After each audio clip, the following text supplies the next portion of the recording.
Bonjour à tous. Alors, donc concernant la correction de l'exercice 49, donc on nous parle d'un plan de travail de cuisine fabriqué en granit. Masse volumique du granit, 2 grammes par centimètre cube. Donc la masse volumique, vous avez vu certainement ça en physique. Donc quand on vous dit que c'est 2 grammes par centimètre cube, ça signifie qu'on a, pour un volume de 1 centimètre cube, on a une masse de 2 grammes. Et donc, ce plan en granit, il mesure 2 mètres de long, 65 cm de profondeur et une épaisseur de 4 cm. On va déjà calculer le volume. Je rappelle que le volume du pavé, alors je mets VP, égale, c'est longueur fois largeur fois l'épaisseur. Donc là, le volume, il vaut quoi? 2 mètres, c'est 200 cm. La longueur, c'est 65, l'épaisseur, c'est 4. Donc on fait le produit des 4 et on trouve un volume de 52 000 cm3. 52 000 cm3, on sait qu'on a 2 grammes pour 1 cm3, donc sachant que 1 cm3 pèse 2 grammes, donc on fait 52 000 fois 2 égale 104 000 grammes. 104 000 grammes, ça fait combien de kilos? Je rappelle que 1000 grammes, c'est 1 kilo, donc ça fait 104 kilos. Ça, vous êtes censé le savoir. Hein. Et donc, voilà la réponse au premier exercice. Concernant l'exercice 50, on est toujours dans le parallélépipède rectangle.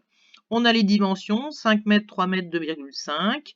On a la concentration qui est 35 grammes par litre. On doit calculer en kilos la masse de sel contenue dans ce bassin. Donc on calcule déjà le volume du bassin, on fait exactement comme au-dessus et on trouve 37 500 litres.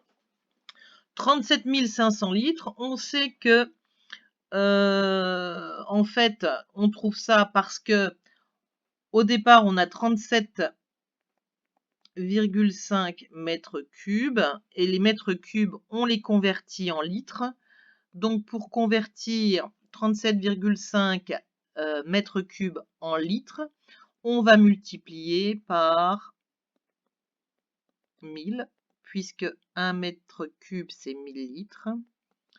Et on trouve donc 37 500. Je rappelle, multiplié par 1000, on décale de 3 rangs, donc on rajoute 2 zéros. Donc on a 37 500 litres. Donc, si on a 35 grammes, 35 grammes de sel pour 1 litre, donc pour 37 500 litres, on aura combien de sel? Pour passer de la première à la deuxième ligne, j'ai multiplié par 37 500. Ben, je fais la même chose ici. Je fais 37 500 fois 35 et je trouve donc 1 312 500 grammes. Donc je rappelle que 1000 grammes c'est 1 kg, donc ça fait 1312,5 kg.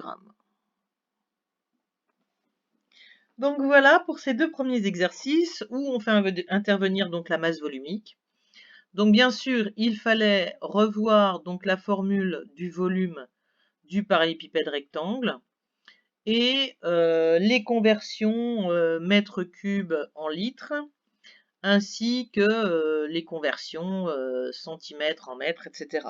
Donc je vous invite vivement à revoir tout ça. Je vous rappelle que vous avez toujours le mat en poche.cesamat.net où vous avez plein d'exercices de révision sur tous les niveaux et donc ça vous permettra de revoir ce que vous n'avez pas maîtrisé.